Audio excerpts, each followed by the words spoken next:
Call is now being recorded. Buenas tardes. Damos gracias a Hashem porque nos ha permitido reunirnos para estudiar la parashá de esta semana, Vaigash, del libro Manantial de Vida, comentarios de Bereshit.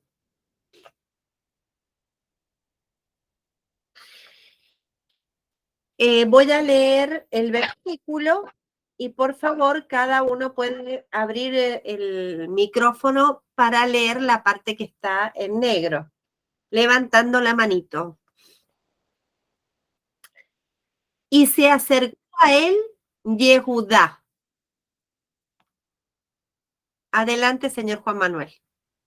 ¿Qué tipo de demandas tenía ahora Yehudá cuando él mismo había pronunciado su veredicto de henos aquí como esclavos a nuestro Señor, tanto a nosotros como a aquel en cuya mano fuera encontrada la copa? Ahora cuando José había disminuido el alcance de la pena y dijo a aquel hombre en cuya mano fuera encontrada la copa, él será para mí como esclavo, mas vosotros ascended en paz a vuestro padre Yehudá.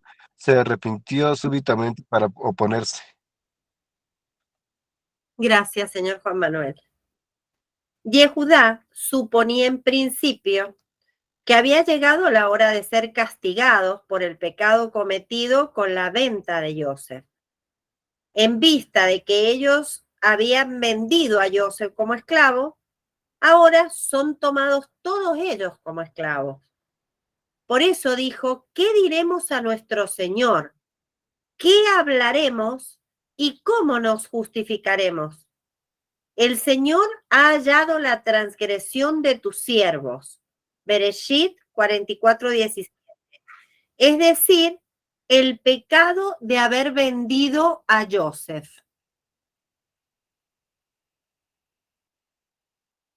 Pero cuando vio que el visir libera a todos y solo retiene junto a sí a Binyamin para que éste se convierta en esclavo suyo, cayó en la cuenta de que no se trataba de un castigo por el pecado de haber vendido a Yosef, ya que Binyamin no había tomado parte alguna en dicha venta.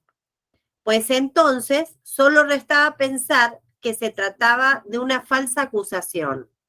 Al momento salió a hacerle frente con palabras duras. Pídote, mi señor, hablará por favor tu esclavo palabras a los oídos de mi señor y que tu furia no se encienda con tu esclavo, pues tú eres tal como el faraón. 44:18. Adelante, Deifeni. ¿Con qué ha de tornar mérito el muchacho su camino? Cuidando tus palabras. Muchas gracias.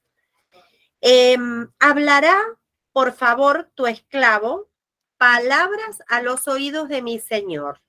Le dijo Yehudá a Yosef que se presente tu esclavo, aquel que has enviado en pos de nosotros para encontrar la copa entre nuestras pertenencias, y que él susurre a tus oídos cómo es que ha sucedido realmente.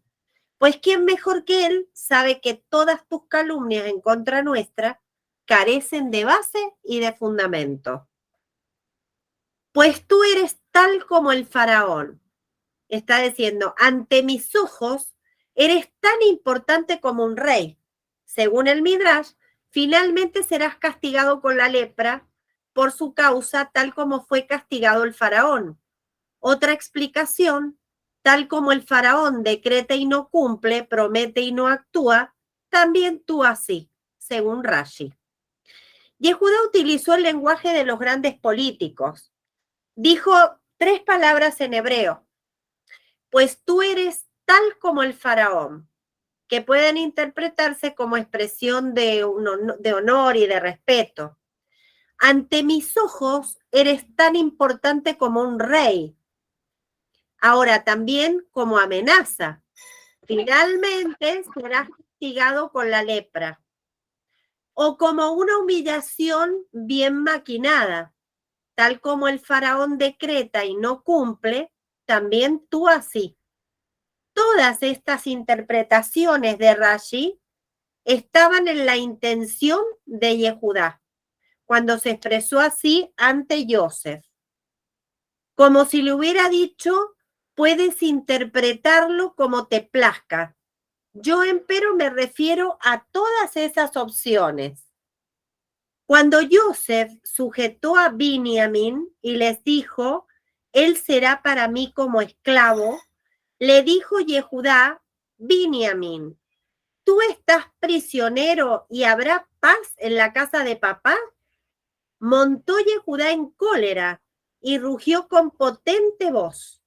Su voz se expandió 400 parsaot, hasta que Hushim, el hijo de Dan, lo escuchó. Binyamin es el símbolo del débil niño judío quien fuera arrancado del seno de Israel y secuestrado en manos de extraños que desean darle una educación ajena al judaísmo, a fin de apartarlo del camino de Jacob. Solo Yehudá, aquellos judíos sensibles al enorme deber de todos los judíos, son responsables uno por el otro. Talmud Shevot 39a. Pues tu siervo salió de garante por el muchacho. Bereshit 44:32. No pueden descansar ni permanecer tranquilos ante esta trágica situación. Y su voz es tan potente hasta hacer temblar a todo el campamento, hasta que todos los Hushim, los indiferentes y los dormidos, la oyen y son llamados al salvataje. De ahí que sea vendido como esclavo solo cuando no tiene, pues si tiene dinero ya no podemos admitir que robó por necesidad. Y un ladrón declarado como este, es cierto, no puede ser vendido a nadie. Así pues le dijo Yehudá a Joseph, si nuestro hermano menor tiene con qué pagar su robo, cabe la posibilidad de que no robó acuciado por la necesidad, sino porque su acción se debe a una inclinación natural pervertida. Si es así, ¿cómo pretendes tomarlo para ti como esclavo? Es capaz de vaciar tu casa. Observa que aún en nuestras leyes solo fue dicho que si no tiene, ha de ser vendido por su robo. Pero si posee dinero, no se lo debe vender a nadie, no sea que le robe todo lo que tiene. ¿Y tú quieres hacer ingresar a tu hogar a un delincuente declarado? Fíjense el razonamiento que le hace, ¿no? Mi señor preguntó a sus siervos diciendo, ¿tenéis un padre? 44:19. Manitos. Nehemías. Tú declaras que la copa te es tan importante, pues adivinará un hombre como yo. Génesis 44:5. Si es así, ¿para qué tenías que hacernos preguntas cuando podrías haberlo averiguado por medio de la copa? La única explicación es que has arrojado sobre nosotros una calumnia. Gracias, Nehemías. Muy inteligente, ¿no? Como todo el pueblo judío, haciéndose preguntas, razonando con respecto al tema, y realmente le planteaba algo que era real, ¿no? Bien. Y será que al ver que el muchacho no está, y morirá. 44:31. Alguien más había levantado la manito, junto con Nehemías. Emilia.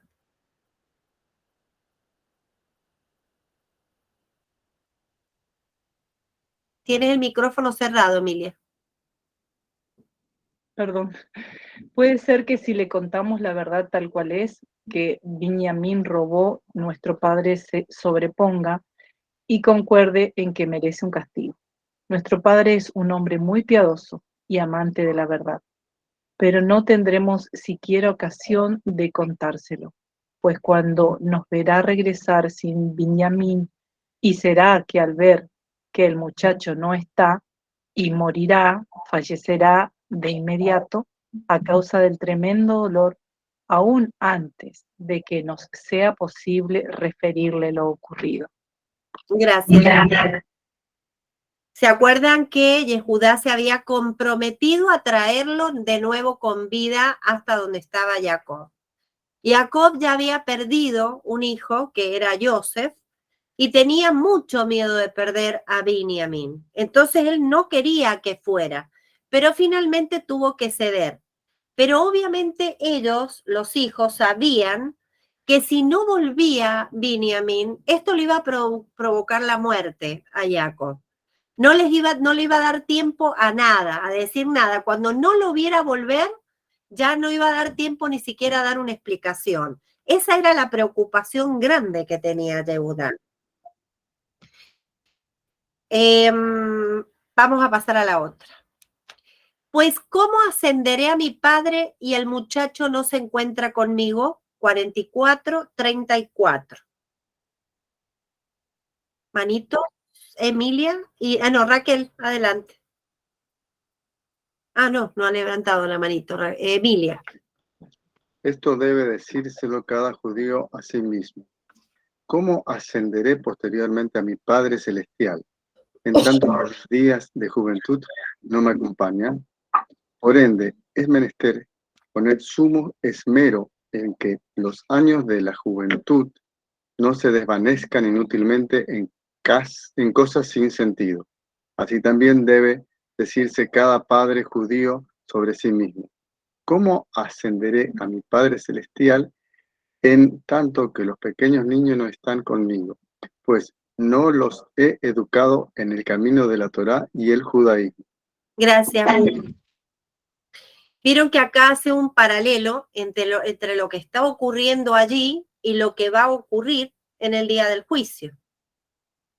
O sea que, ¿cómo nos vamos a presentar nosotros ante nuestro Padre Celestial si hemos perdido nuestra vida en banalidades? En lugar de alimentar nuestra alma, de perfeccionarla, de purificarla, de trabajar sobre nosotros. Y también como papás, ¿cómo nos vamos a presentar ante Hashem si no llevamos con nosotros nuestros hijos, nuestros pequeños, si no hemos dedicado tiempo para ayudarlos a conocer la luz de la Torá, para que ellos puedan tomar buenas decisiones en su vida, para que puedan estar apegados a Hashem? Es una responsabilidad grande que tenemos como papás, como abuelos, etcétera, nuestros niños. Y Joseph no se pudo contener. 45:1.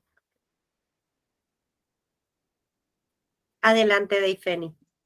Y Joseph pretendía fundamentalmente despertar en ellos sentimientos de sumisión y humildad, a fin de que estos se constituyan en expiación por su pecado. Con ese cometido provocó su dolor y sufrimiento. Sin embargo, ellos no se habían inmutado ni dieron muestra de sumisión alguna. Gracias, Deifeni. Pero en este momento, cuando Yehudá comenzó a dar muestras de sumisión, repitiendo una y otra vez tu siervo, aceptando sobre sí el dominio de Joseph, este ya no se pudo contener más y se dio a conocer a sus hermanos, pues había logrado su objetivo. En ningún momento Joseph les guardó rencor o tenía odio sobre sus hermanos. Él los amaba, a pesar de todo lo que le habían hecho, porque él había entendido que todo había sido supervisado por Hashem, que todo había estado bajo el control de Hashem. Cuando uno acepta que todo está bajo el control de Hashem, entonces se acabaron los rencores contra los otros y también se acabó la culpabilidad hacia sí mismo, porque entendemos que todo está bajo la supervisión divina, tanto el mundo como nosotros, cada uno de nosotros, en su supervisión individual. Bueno, Joseph a todo esto, por todas las cosas que les había hecho pasar, que les había ocasionado sufrimiento y dolor, no había sido por una cuestión de venganza, sino que él lo que trataba de hacer era estratégicamente llegar a lo más profundo de su ser para que ellos reflexionaran con respecto a lo que le habían hecho a él en el pasado y pudieran hacer teshuvá, que pudieran rectificar su alma. O sea que los deseos de Yosef eran puros hacia sus hermanos y comenzaba a ver los resultados. Yo soy Yosef, ¿acaso vive aún mi padre? Y sus hermanos no pudieron responderle, pues se asustaron de él. 45:3. Adelante, Emilia.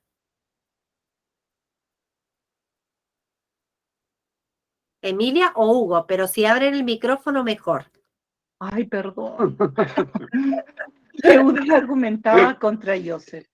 Es cierto que la razón te asiste. Binyamin robó la copa y se hizo acreedor a un castigo. Pero nuestro anciano padre, él, no hizo mal alguno y no merece ser castigado. Cuando tú tomas a Binyamin, es este el más amargo castigo que se puede infligir a nuestro inocente padre. Resulta que tú cometes con él una injusticia. Gracias, Emilia. Al principio, Joseph no tenía que responder a esta acusación, mas ahora una vez que se dio a conocer a ellos, le respondió de inmediato: yo soy Joseph. Yo soy aquel Joseph que habéis vendido por haber pecado contra vosotros. Pero ¿vive aún mi padre? ¿Logró nuestro padre reunir fuerzas para soportar el inmenso dolor que le habéis ocasionado? Si yo he pecado contra vosotros, ¿de qué modo era nuestro padre culpable, como para que lo hagáis sufrir tanto durante 22 años? Aquella misma pregunta que me habéis espetado, vuelvo yo ahora a preguntaros. Fíjense qué inteligente, ¿no? Le devolvió la pregunta. Dijo Abba Cohen Bardelá: ay de nosotros por el día del juicio, ay de nosotros por el día de la reprimenda. Así como con Joseph, una de las tribus más jóvenes, sus hermanos no pudieron soportar su reprimenda cuando el santo bendito sea venga y recrimine a cada uno según él es, como está dicho, te disputaré y desplegaré a tus ojos, Salmo 50:21, cuánto más y más. Midrash Rabá. Sus hermanos se asustaron y no tuvieron respuesta al ser enfrentados con el mismo argumento. El día del juicio, cuando el hombre ha de ser juzgado, también va a ser un día de reprimenda. Al hombre le llamarán la atención por sus transgresiones, con sus mismas obras. Cuando evitaste cumplir el precepto de Tzedaká, lo hacías escudándote en el pretexto de que tu sustento es débil y no te alcanza para dar Tzedaká a otros. Pues entonces, ¿de dónde tenías dinero suficiente para dilapidar en tales lujos y placeres? Así habrán de reprender a cada cual según él es decir, de acuerdo a sus obras, según las contradicciones de sus propios argumentos, hasta que carezca de toda respuesta. Qué duro, ¿no? Tenemos que pensar muy bien las cosas en esta vida mientras tengamos la oportunidad, porque cuando estemos frente al juez en el juicio, no vamos a poder tener nada para responder a las preguntas y a las argumentaciones que él ponga delante nuestro. El Señor me puso por amo para todo Egipto. 45:9.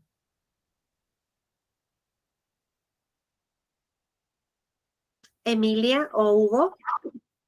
¿Qué noticia era esta para Jacob? La palabra me puso, Shamani en hebreo, puede también interpretarse como pongo yo, Sham, Ani en hebreo.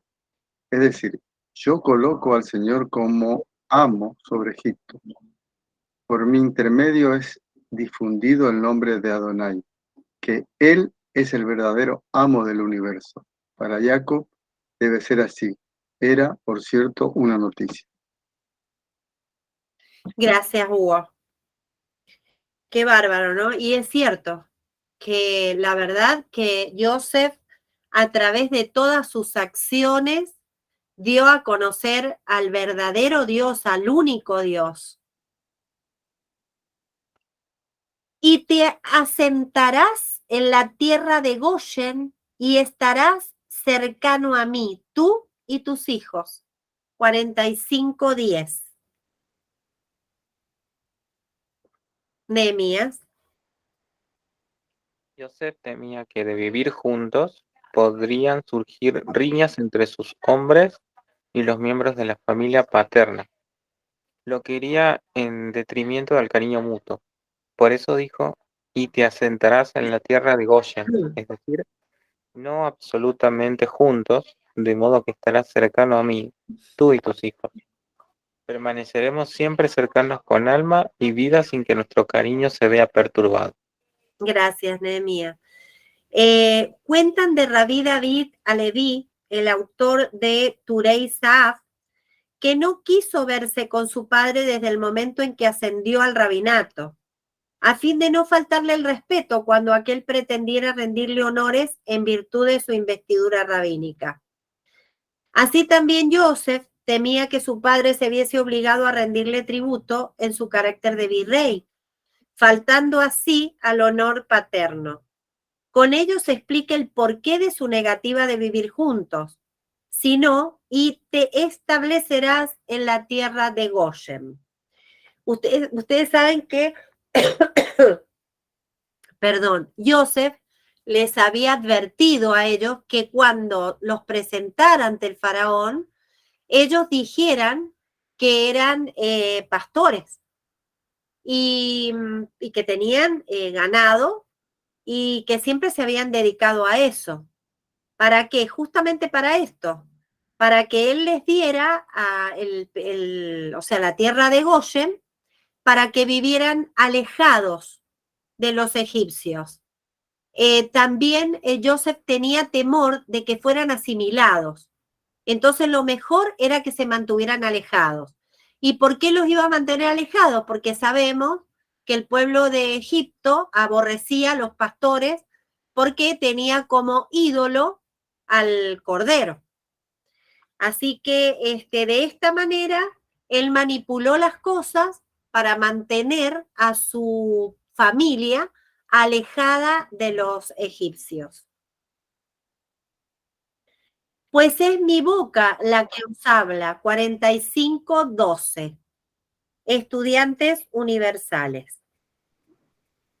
En la lengua santa, Rashi Nachmanides cuestiona aquí qué tipo de prueba es esta. Un rey que domina varias lenguas también puede hablar la de los hebreos. Así tampoco los hermanos reconocieron a Joseph por el timbre de la voz, ya que nunca antes lo habían oído hablar en las lenguas santas, sino solo en egipcio. Gracias, Rosita. El reconocimiento del timbre de voz tiene valor solo cuando se produce en el lenguaje original. Cuando el individuo se expresa en otro idioma de sonidos y timbres diferentes, no es dado reconocerlo. Les dijo Joseph, pues es mi boca la que os habla en la lengua santa. Y si os hablo en hebreo, debéis reconocerme por el timbre de mi voz. La verdadera fuerza del habla está en la lengua santa, el hebreo, idioma con el cual el Creador dio forma y nombre a las criaturas. Las otras lenguas son solo como el trino del ave o los sonidos de las bestias, señales para la comprensión mutua, pero no lenguaje en su legítimo sentido. De modo que la superioridad del parlante es intrínseca del que se expresa en la lengua santa, en tanto que cuando se habla en otra lengua, se equipara al nivel de los demás seres vivos, que también poseen su idioma. Pues es mi boca la que os habla. Esta misma boca que habla ustedes todo el tiempo, también es en la lengua santa. Si profundizareis y meditareis en todo lo que os he dicho hasta ahora, en la lengua de los egipcios, traductor mediante, comprobaréis que también aquellas fueron palabras sagradas y no vanas, contenedoras de intenciones y temas profundos y sagrados. Y contaréis a mi padre toda mi gloria en Egipto. 45:13. Adelante, Juan Manuel.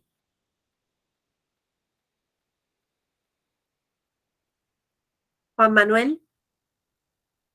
Mi gloria en hebreo se dice Kedosí. Así las palabras de José pueden ser interpretadas en otro sentido. Y contaréis recordad a mi padre todo mi infortunio del hebreo Covet peso. Resulta de mi fuerza porque continuar ligado a Dios aun cuando estaba rodeado de impuros. Gracias. Gracias, Juan Manuel. En un sentido similar dijo Rabí de Koch, ¿a qué se debe que al que huye del honor, el honor le persigue? Tanjumá Baikra 3. Si este hombre no desea honores, ¿por qué merece que el honor lo persiga? Porque si él se escapa de la gloria, ello mismo demuestra que la gloria tiene para él cierto valor. Hay algo de qué escapar. El honor debe carecer de todo valor a los ojos del hombre, ser abominado y despreciado, hasta que el hombre se vuelva totalmente insensible a él, de modo que no haya de qué escapar.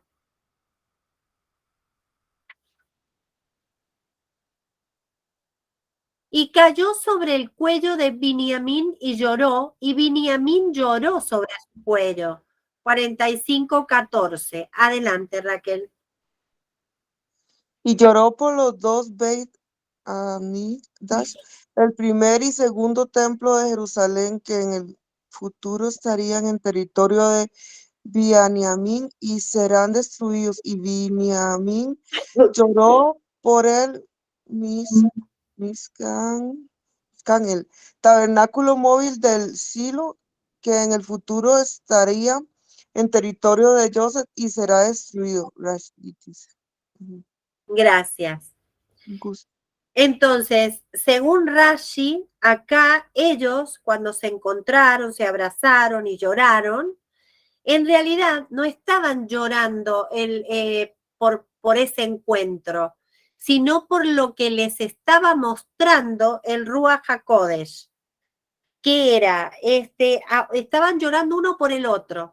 Tanto Joseph por lo que veía de Binyamin y Binyamin lo que veía de Joseph.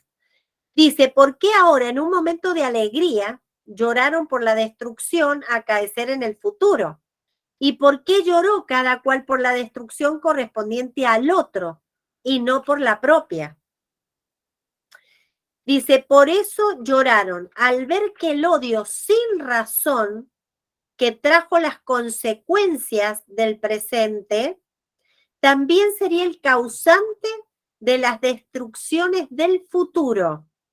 La rectificación del odio infundado yace en el incremento del amor mutuo, hasta un punto en el cual el padecimiento ajeno provoca más dolor que el propio. Así es que cada cual lloró por la destrucción del otro, para demostrar que le incumbe en mayor medida la destrucción que habrá de padecer el otro.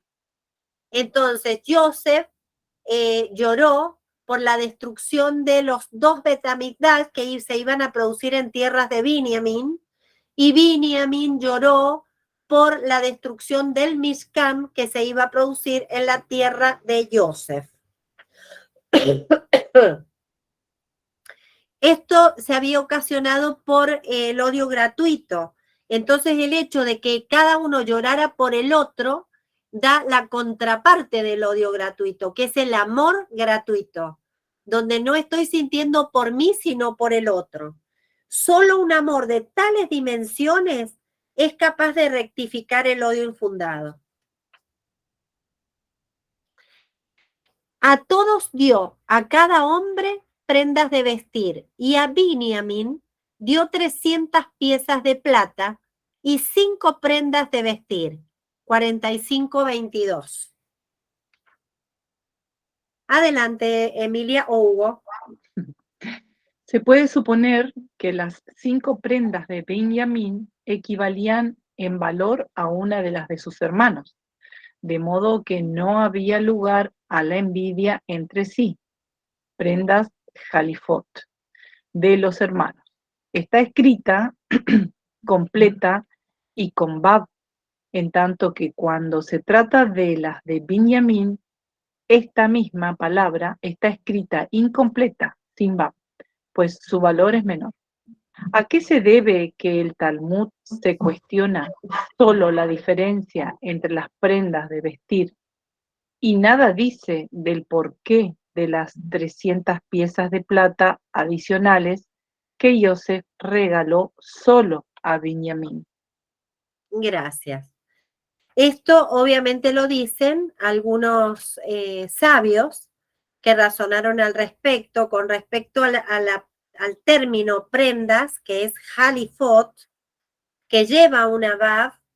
Entonces, cuando se trataba de las prendas de los demás, llevaba la Vav, y cuando se trataba de las 5 prendas de Binyamin, no llevaba la Vav. Por eso es que ellos suponen que las prendas de Binyamin eran de menor calidad y hacían esas 5 prendas a lo que valía una prenda de uno de sus hermanos. Por eso es que ahí no cabía la envidia. Bueno, la halajá, ley judía, estipula que quien vende su esclavo a un idólatra es multado hasta 10 veces su valor. Talmud Gitín 44a. Así que por vender a Yosef a los idólatras, los hermanos debían ser multados a pagar 10 veces su valor, porque eran 10 hermanos. Y la Torá establece el valor estándar de un esclavo en 30 piezas de plata. 30 por 10, 300 piezas de plata. Entonces, resulta, esto está en Shemot 21:32, resulta entonces que su valor multiplicado por 10 equivale a esas 300 piezas de plata. Y así se explica que Yosef haya dado a Binyamin y no al resto de sus hermanos 300 piezas de plata, para que de este modo ellos saldasen su multa por haberlo vendido a él. Y Binyamin no tuvo parte en eso. Por eso es que recibe las 300 piezas de plata. Que transportan de lo mejor de Egipto, 45:23. Adelante, Raquel. Le envió vino añejo sedante a los ancianos, Rashid. La Mishnah dice, existe un odre nuevo colmado de añejo. Joseph intentó transmitir a su padre, aún a pesar de su apariencia exterior, la de un gobernante egipcio. En su fuero interno seguía siendo el mismo Joseph de antaño. Gracias, Raquel. La antigua senda aprendida junto a Jacob se mantuvo intacta en el interior de su corazón. Sabía que así tranquilizaría a su anciano padre, quien se preocupaba sobremanera por su situación espiritual. En ello reside la intención de su acción. Le envió vino añejo. Mandó decirle que el vino interior aún continuaba siendo aquel anterior vino añejo, inmutable, sedante a los ancianos, con lo que su anciano padre se tranquilizaría. No importaba cómo estuviese vestido o qué lugar estaba ocupando en ese momento, sino que lo que importaba es que él se había mantenido fiel a Hashem. Su interior estaba intacto con todas las cosas que le había enseñado su padre durante todo el tiempo que vivió con él. La característica del vino añejo es que a medida que transcurre el tiempo, mejora aún más. Si desde un comienzo se trataba del buen vino, con buenos componentes. Ahora, pero si ya en un comienzo era débil y aguado, cuanto más envejece, más se avinagra. Pero nosotros sabemos que este vino era muy buen vino, ¿no es cierto? Porque él había estudiado con Jacob y Jacob le había enseñado no solamente algunas cosas de la Torá, sino los secretos de la Torá le había enseñado. Había profundizado al máximo con Yosef las cosas de la Torá. Y les dijo, no riñáis por el camino, 45-24. Rosita. No os enfrasquéis en temas de alajá, ley judía, no sea que el camino se enfade con vosotros. ¿Por qué no les hizo Jacob la misma advertencia en el camino de ida? Dijeron nuestros sabios, grande es el estudio de la Torá, más aún que honrar al padre y a la madre. Jacob fue castigado a sufrir 22 años a causa de Joseph, por los 22 años que permaneció en la casa de Labán y no cumplió el mandato de honrar al padre y a la madre. En contraste, no fue castigado por los 14 años en que estudió Torá junto a Shem y Eber.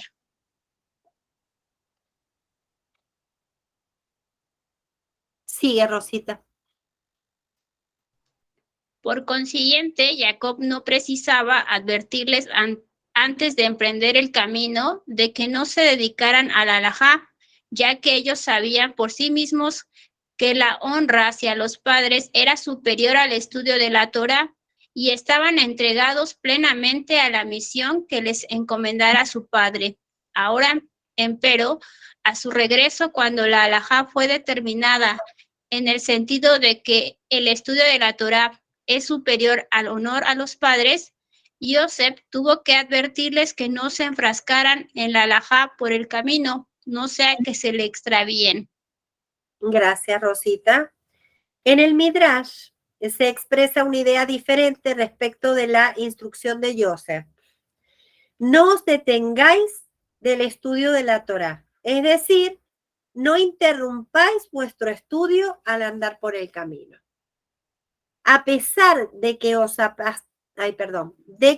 apresuráis a ir a casa para cumplir el precepto de honrarás a tu padre y a tu madre, Shemot 20:12 y Devarim 5:16, con todo no interrumpáis vuestro estudio de la Torá, ya que grande es el estudio de la Torá, más aún que honrar al padre y a la madre.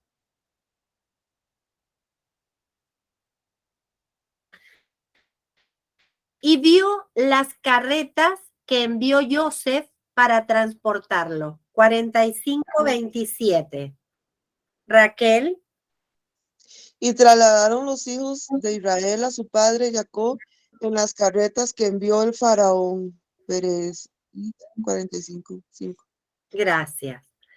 Al principio, ellos suponían que su viaje a Egipto era solo temporario, con la finalidad de verse con Yosef y alegrarse juntos, pero no tenían la menor intención de convertir su residencia en Egipto en algo permanente.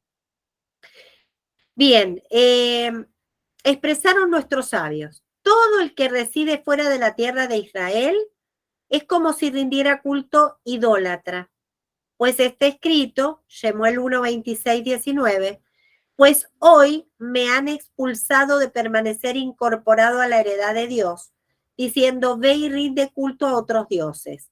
Talmud, Ketubot 110b. Así se explica que no quisieran viajar en esas carretas.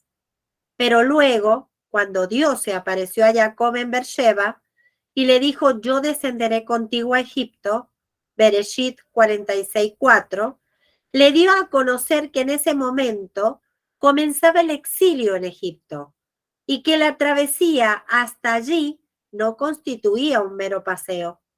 Fue entonces que pudieron utilizar las carretas que enviara el faraón, pues vieron que esa era la voluntad divina. que vivan fuera de la tierra de Israel. Bien. Y yo descenderé contigo a Egipto y subir de allí, yo he de hacerte subir. 46:4, Danis. Espera, esta es la máxima promesa de Dios para con Israel, que siempre se divulgaría la gloria de Dios en el mundo y que su nombre será santificado mediante la salvación de Israel. En tanto, Israel se encuentra en las situaciones más humillantes. También la gloria divina se encuentra oculta. Y cuando Israel es exaltado con su salvación, también se eleva la gloria divina. Gracias, Danis. Yo descenderé contigo a Egipto. Cuando tú te encuentres en un nivel de descenso, que ellos también es alegóricamente, mi descenso, pues contigo estoy en la aflicción. Salmo 91:15. Y subir de allí, yo he de hacerte subir. Cuando te elevare y exaltare, librándote de la aflicción, ello será también mi ascenso. Vuestra elevación es mi elevación. Inexorablemente debe llegar el momento de la revelación de la gloria divina y el ascenso de su presencia, cosa que es posible solo con el ascenso del pueblo de Israel. Esto tendrían que leerlo muchos que van contra el pueblo de Israel y le hacen la vida imposible, ¿no? Yo descenderé y Joseph colocará su mano sobre tus ojos. 46:4. Adelante, Deifeni. Y Dios dijo a Jacob, es en realidad, te estoy llevando ahora al exilio diaspórico, a pesar de que ello sucede de una forma agradable con el objetivo de ver a Yosef. La intención real, sin embargo, es la del censo a Egipto. Gracias. Y Joseph, el hecho de que ahora te cuenten lo sucedido con Joseph, que en este momento él rige los destinos de Egipto y desea verte, es para que colocará su mano sobre tus ojos. Con ello se cierren tus ojos, para que el descenso diaspórico tenga un sabor agradable. Miren cuánta es la misericordia de Hashem, ¿no? Qué maravilloso, qué tremendo hubiera sido de otra manera. Sin embargo, se las hizo fácil, porque ellos iban entusiasmados por el encuentro que iba a tener su padre con Joseph. Sin embargo, estaban yendo realmente al exilio. Y ascendió al encuentro de su padre Israel a Goshen y se presentó a él. 46:29. Emilia o Hugo. Con micrófono, por favor. Me boicotearon. Joseph se hizo ver por su padre, Rashi. Lo que Rashi pretende recalcar aquí es que Joseph no viajó a ver a su padre impulsado por la hazaña personal, pues de ser así, su actitud sería interpretada como una cuestión de mera satisfacción física. Por el contrario, viajó para hacerse ver por su padre y con ello dar cumplimiento al precepto de honrarás a tu padre. Gracias. Entonces, él no viajó porque él tenía la necesidad de ver a su padre, que también sucedía. Su principal objetivo era que su padre lo viera a él. ¿Para qué? Para cumplir la mitzvah de honrar a tu padre. Y cayó sobre su cuello. 46:29. Nehemías. Jacob, empero, no cayó sobre el cuello de Yosef ni lo besó. Dijeron nuestros sabios que estaba leyendo el Shema, según Rashi. Esta es la costumbre de los justos. Cuando se les presenta algún suceso que exige a la expresión del amor de inmediato, vierten todo su cariño en el amor a Dios, bendito sea. Amén, gracias. Cuando Jacob ve a Joseph y en su corazón se enciende el amor por su hijo querido a quien no ha visto hace decenios, se impone sobre sí mismo y dirige este amor hacia el Todopoderoso. En ese instante recita el Shema y se sumerge en el amarás a Dios, tu Señor, de Barín 6:5. Fíjense la grandeza de Jacob, el dominio que tenía sobre su parte carnal, porque el amor por un hijo es lo más inmenso que tiene que haber sobre esta tierra. Y el hecho de haberlo dejado de ver durante 22 años y haberse enterado de que estaba vivo y que se iba a encontrar con él y verlo, tenerlo frente a frente, ¡wow! Hay que dominar ese impulso, esa emoción e invertirla y encauzar esa emoción de amor, ese sentimiento de amor, ese profundo sentimiento hacia Dios y recitar el Shema. Hay que lograr eso, ¿eh? No es tarea fácil. Es tarea de toda una vida de conexión con el Creador. No lo logra cualquiera. Dice, de ahí que no precisara encauzar su amor hacia... Perdón, me quedé acá. ¿Y Joseph acaso no debía leer el Shema en ese momento? En Joseph no existía el amor físico simple, sino el amor a la mitzvah, a causa del honor a su padre.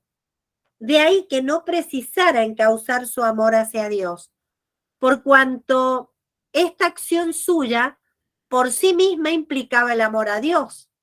Y quien está abocado a una mitzvah queda exento en ese momento de cualquier otra mitzvah.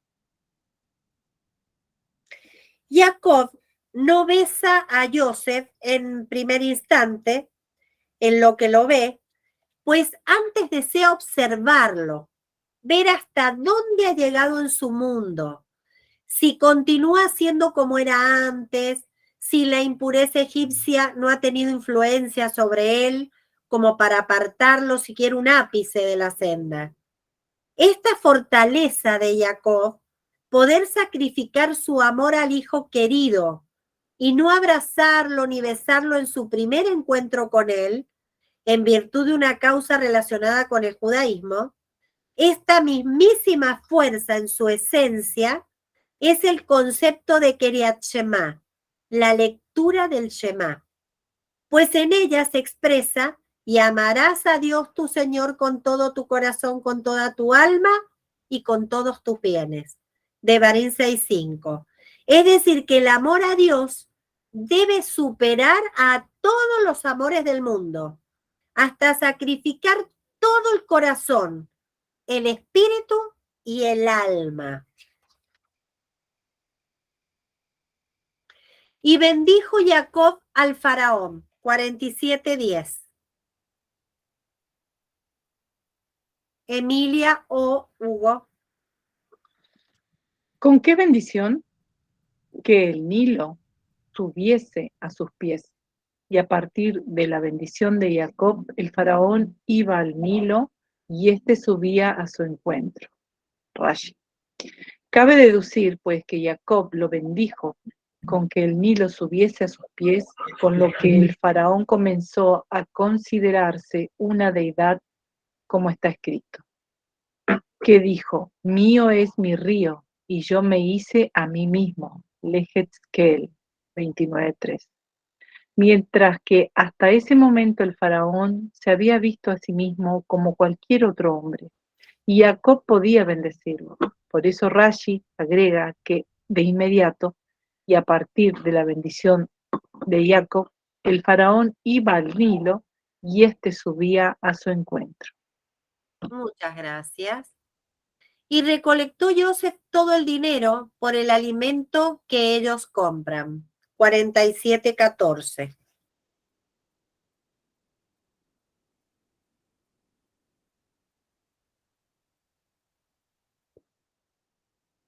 Juan Manuel. El Midrash nos refiere que sobre las monedas se había acuñado la figura de una deidad, como se explica. Entonces que José trajera a su casa semejantes monedas y ¿cómo se explica que entonces que José trajera a su casa semejantes monedas idólatras? Gracias. Por ello dice el versículo, por el alimento que ellos compran. El término empleado en el versículo para decir compran es shobrim, que también puede traducirse como rompen. Vale decir, los egipcios quebraban primero sus monedas y recién luego efectuaban la compra. Pues cuando un gentil rompe su propia idolatría, con ello la anula. Y recién entonces Joseph podía traer aquel dinero a su casa. De esa manera se explica que hayan entrado monedas en la casa de Joseph. Solo la tierra de los sacerdotes únicamente, no será para el faraón. 47:26. Raquel. La Torá nos da cuenta de esto a fin de enseñarnos que se deben dar las ofrendas vegetales de teruma y maaser al Cohen, sacerdote, y al Leví para que puedan dedicarse al servicio divino. Gracias, Raquel. Si los egipcios no se quejaron ni se amargaron cuando sus sacerdotes paganos recibían su manutención de las arcas reales en los demás años de hambre, en tanto que se hallaban exentos de toda imposición gubernamental, ¿cuánto mayor debe ser la deferencia brindada por el pueblo de Israel a sus Kohanim? Que no se sientan reticentes a dar terumot y maaserot.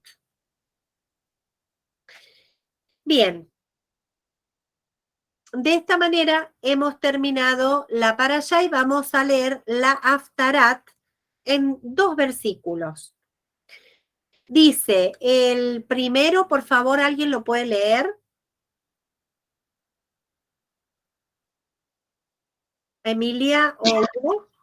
Toma para ti un madero y escribe sobre él a Yehudá y a los hijos de Israel sus semejantes.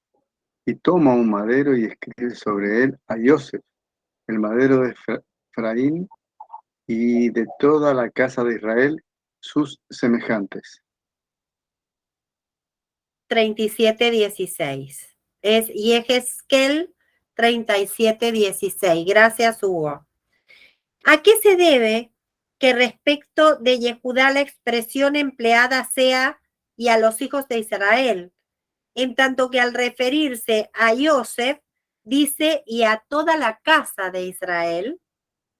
El madero de Yehudá simboliza aquí el reino de Yehudá y el madero de Joseph alude al reino de Israel, cuyo primer monarca procediera de la tribu de Efraín, hijo de Joseph.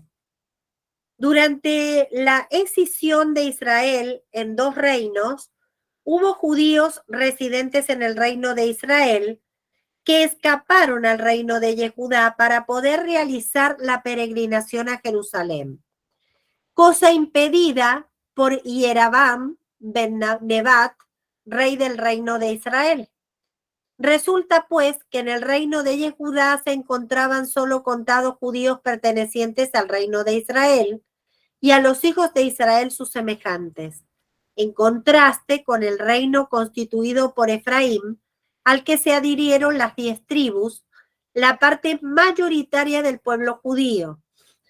De modo que si bien se le aplica la expresión de y a toda la casa de Israel, sus semejantes. Y el siguiente versículo, ¿quién lo puede leer? Esther. Mi siervo David es rey sobre ellos. Gracias. También estamos hablando de Yehezkel 37:24.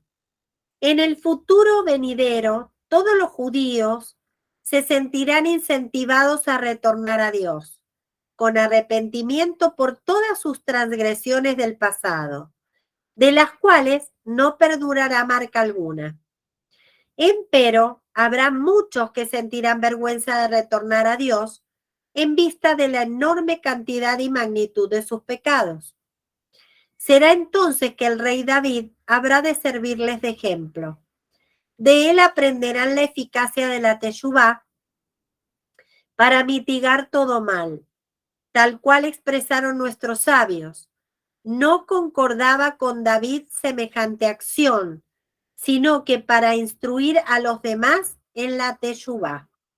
Talmud Abodá Zará 4b. Y de esta manera hemos concluido con el comentario que hace el libro Manantial de Vida acerca de la parashá Vaigash.